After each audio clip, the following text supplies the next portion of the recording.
Good morning. I had some problems, technical problems between Zoom and Facebook Live. What I tried to do earlier, the sound did not work. My sweetie may like that sometimes if she were able to mute me. But for this thing, I actually do want you to hear what I'm saying.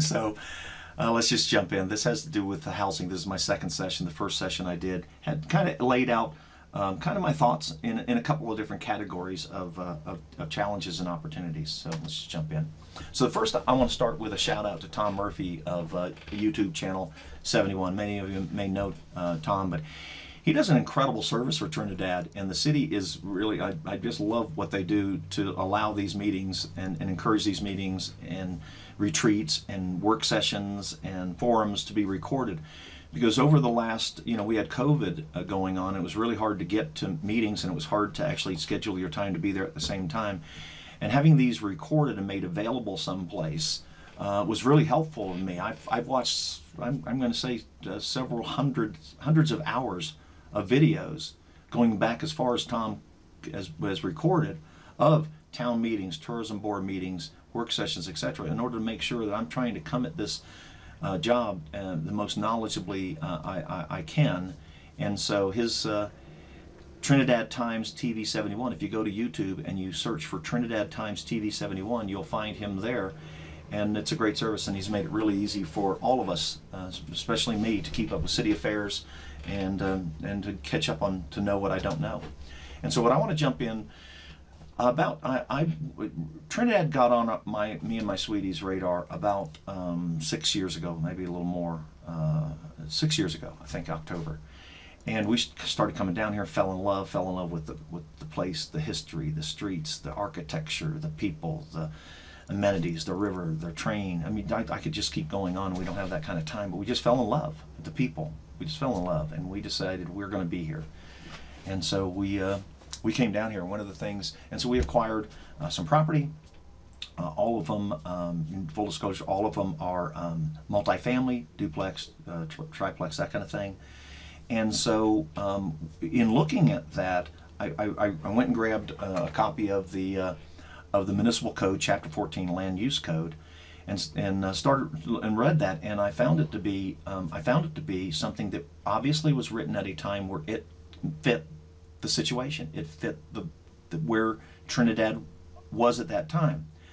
But I looked at it, and we're seeing lots of conversations, and I will say this: the apex issue of everything that Trinidad faces right now, will face in the future, will have something to do with housing. So the land use code, to me, needs to do two things. It needs to remove the barriers that make building more expensive, so you need to make building less expensive. And I'm not saying make building less expensive for developers.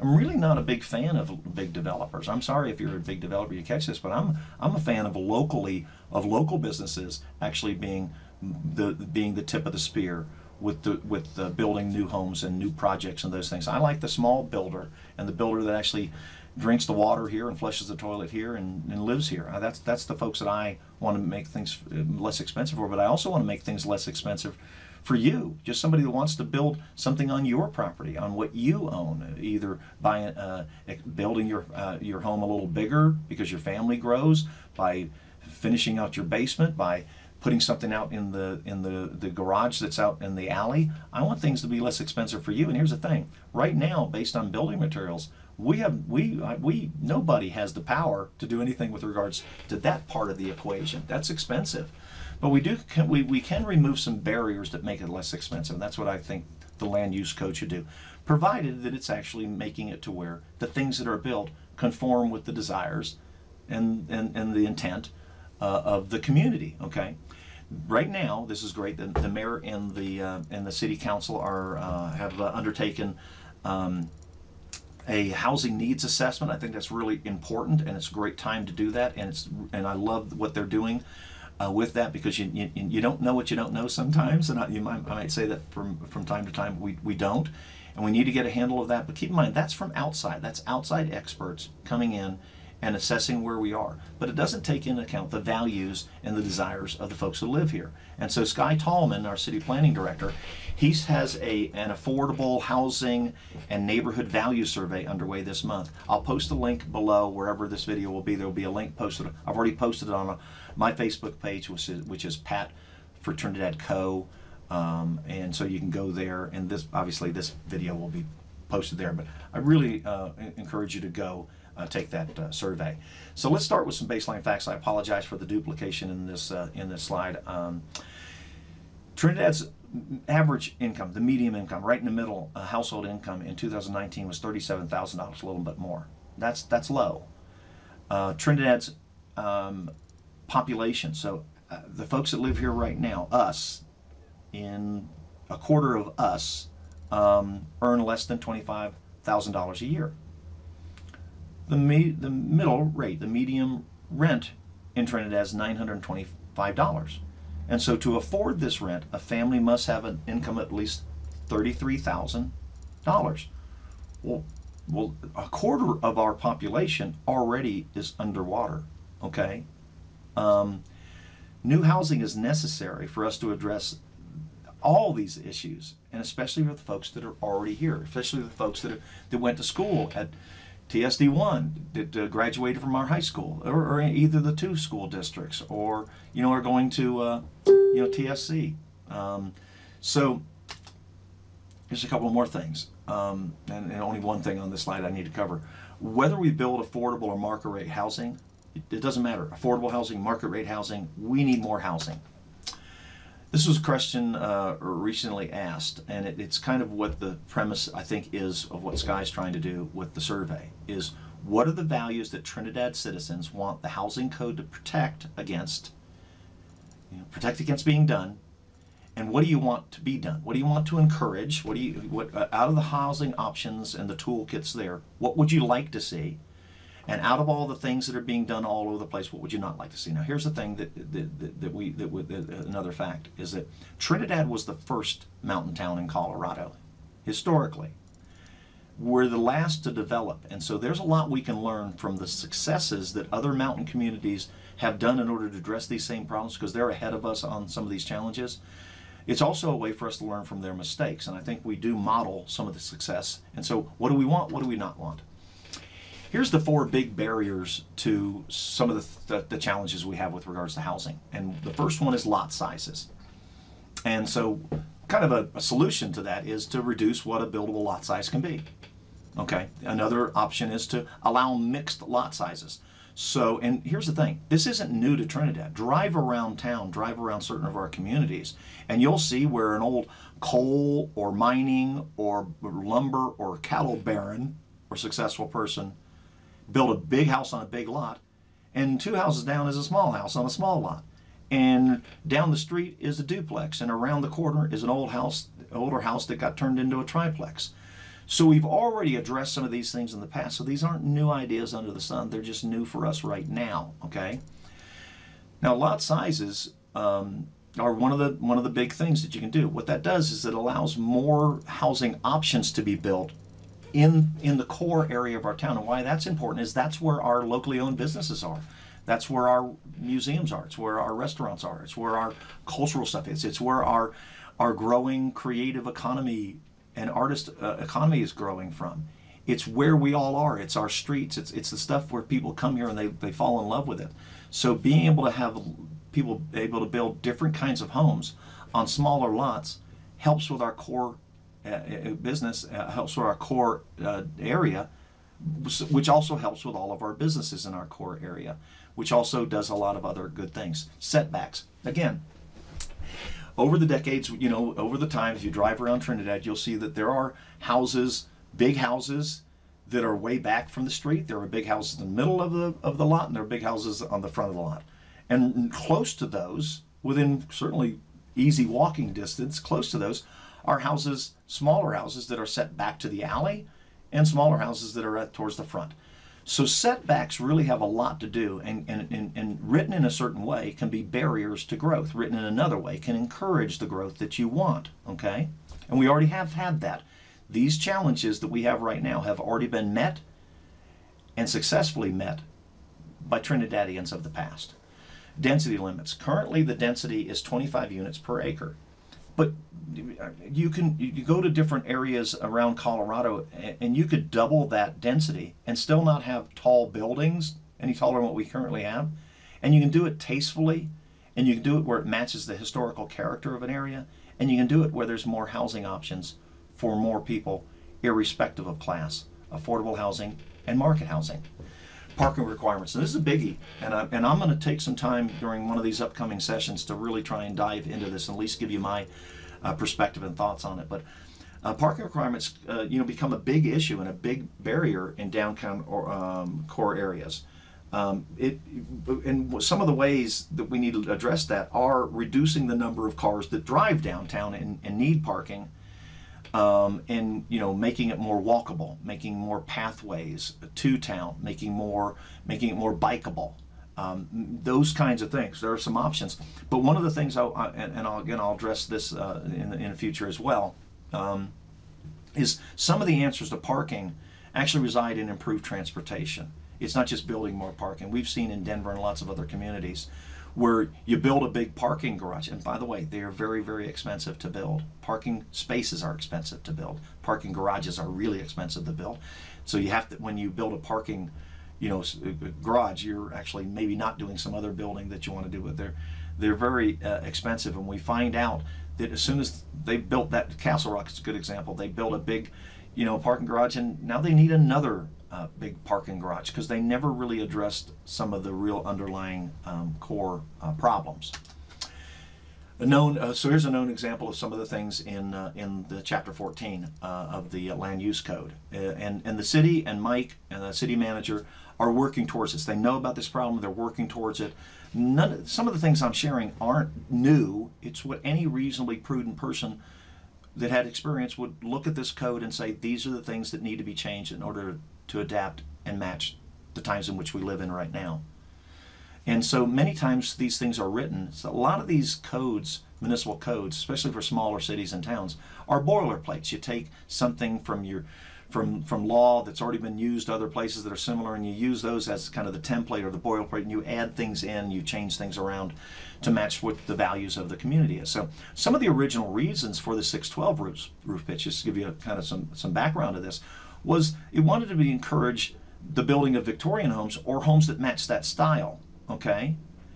It also wanted to keep mobile homes and homes that didn't match that style out of neighborhoods. So most of these things have some moratorium or exclusion baked into them. And there's sometimes many reasons to discourage certain things. I don't think there's a reason right now for us to discourage a wide range of housing solutions. But that's where that is. Again, it's being addressed. But it needs to be, you're going to find me talk with a sense of urgency most of the time. I don't want us to cut any corners. I want us to always follow the law and where we are. I want us to follow what the historic values are in this community because I fell in love with them. But I also want us to go with a sense of urgency. I believe we're way behind. I believe we're in the third quarter and we're thinking the game's about ready to start. And it's not. It's already started. Again, housing, accessory dwelling units was my, hey, Pat, you need to get out of the house and get down to one of these meetings and at least share your thought, okay? And that was over 2 years ago. But in order to do an accessory dwelling unit, and the reason I'm sharing this thing is a lot of folks will say, and rightfully so, that accessory dwelling units are in the land use code. They're in chapter 14. They're there. But here's the reality. In order to build an accessory dwelling unit, your house, the primary house, has to be at least 2,100 square feet. There are a lot of homes in Trinidad on lots that are smaller than that quite frankly, they could build a bigger home on the lot. Their current home could be the accessory dwelling unit, and that would allow grandma and grandpa maybe to live in a smaller home that doesn't have stairs, that's easier to get around with better fitted to them, bigger hallways and that sort of thing, lower counters, and let their children and family live in the bigger house, right? These things aren't just adding something to it. It's actually adding a different quality of life and a different opportunity for a family that already lives here. Here's the other thing. The minimum size of an ADU is currently 850 square feet, or not any bigger than 40% of the main house. So if the main house is is bigger than the 2,100 square feet. It can't be any bigger than 40% of that, okay? What this really means, though, and again, some of these things are intentionally done in the building code, and some of these things just, it was the right thing to do at that time, okay? But what this ends up meaning is there are very few lots in Trinidad or houses, residences in Trinidad that actually can add an ADU to their property. They can't get the benefit of that increased value of their property. They can't get the value of grandma, grandpa, mom, and dad living on the property and going back to the way things were in an earlier time of Trinidad, where families were able to live closer together and actually live in the same community. Sadly, a lot of our kids have had to leave over the years. I know for a fact my kids can't go back really to Grand County, Winter Park, Fraser area because they would just be house poor.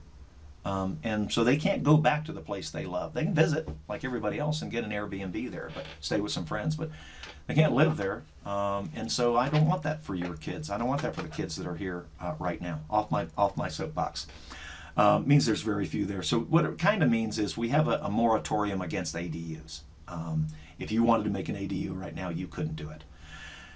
So the thing about this part of the code, and if you get a chance, and I've left links to chapter 14, it's in two parts, I think chapter 1 to 5 and then 6 to 16 or something along that line. I've left the things where I highly encourage you to go find that and read those things. But it's pretty confusing as it's currently written, to the point of when I was watching the last Planning, Zoning, and Variance Committee with some really great people that are running that for us and giving of their time for this. They're even having a hard time understanding it. And so it really needs to be clarified, and it needs to be written in such a way that it does what we want it to do and have the outcomes we want. Here's some things that aren't in the land use code that I believe should be, okay? Co-housing. Now this is a real option. Now, it may not be an option for you. It's certainly not an option for me of where I am in my life right now, but it's an option for a lot of folks, and I'll give you a good example right now. New Elk Mine has good jobs. They're in town. They have people coming into town. The problem is the people they have coming into town have no place to live. So the solution they have right now is they have to lease, I believe it's the Roadway Inn. So folks are in hotel rooms living their life. They have to, there's no kitchenettes in there or anything like that, so they have to cater to the food to those folks. And so co-housing as workforce housing is a real option. I mean, it's a real option for somebody to build housing for their employees that may be private residence areas, but collective community space. Could be kitchens, could be the living room, those kind of things. Again, may not be for you, but it's certainly a real option and could right now work for a major employer and an entity that has the ability, the funding, and the need to make that happen. So it's something we should talk about. Tiny homes. Now, I'm not talking about the tiny homes that now are mentioned, because right now tiny homes are under the mobile home section of chapter 14. It needs to come under its own category. I'm not talking about the tiny homes that somebody gets and they stay right here for a little while, then now they're in Raton, and then now they're down in Florida, and they're traveling around the world kind of in that gypsy style kind of thing. If you get an opportunity to do that, go and do it, okay? But I'm talking about tiny homes that are actually put on foundations. They're real homes, they're just smaller. Now, I envision tiny homes as being someplace where somebody that is from Trinidad, graduates from our schools, maybe goes to college, and wants to start out with them or as a couple. That's their entry point. Maybe co-housing was an entry point when they worked at our restaurants or some of our businesses, and they get a chance to move up to a tiny home in a nice community that's aesthetically fitting with the area and with the character and with the style that is Trinidad. But currently, the minimum size of a mobile home is 600 square feet, and there are a lot of tiny homes that can actually be smaller, just as livable, and again, tastefully constructed. So and there are areas, we'll talk about it maybe in a minute with regards to Cougar Canyon. There are areas in Cougar Canyon where that could be done right now, and there are areas in the north part of town and some of the southern sections of town where those could be put right now, okay? Another thing we don't do that's not in, we're not defining density in the code. It's really important. What is density? And right now it's, I believe, and I've read it, it's not a long read, I believe right now the only thing we define is 25 units per acre. Multi-family homes, I've shared earlier in full disclosure that we control a couple of multi-family homes, a duplex and 2 triplexes. But these weren't built to be duplexes and triplexes. All of these, a family lived in it one time. One family lived in it at that time, and the needs in Trinidad changed decades ago to where these were turned into duplexes and triplexes. And I would just submit to you, the needs right now are the same right now with us in Trinidad as they were when these buildings were turned into multifamily. Denver, which has serious housing challenges, they allow a person to build up a fourplex on a single family lot. So think of a big house in town now as a fourplex. We already have those and duplexes and triplexes already in town that were that. You may not want to live there, but it allows maybe your kids or somebody just getting their start in Trinidad to live there, and I find that equally important. Other ideas I'd like for us to consider, an Airbnb registry. What this does is it allows for us to understand, to know what we don't know. I'm not interested in business licenses, in inspections, in regulation in that area. I've got 8 units. I live in one of them. One of them is for family and friends in the building I'm in. One of those is an Airbnb, and the other 5 units are below market long-term rentals with great neighbors and great folks, families that live in them. I would register my one Airbnb, and I would like for folks to register a unit so we actually know what our house inventory is. As Trinidad got on the radar, groups of folks outside the area that see this as a great investment opportunity bought many homes, put them in LLCs, and those are now Airbnbs. This is America. You can do that. You do have private property rights. So all I'm saying is we need to know what we have so that we'll know what we need to build and where we're short. And I really don't know why anybody would be really against that. Now, other discussions, maybe so, but let's have that conversation. We need to create a community land bank. Just think of the properties that the city has and the county has land that over the years they've acquired through taxes or through any number of ways. Now, some of these are derelict buildings. They're blighted.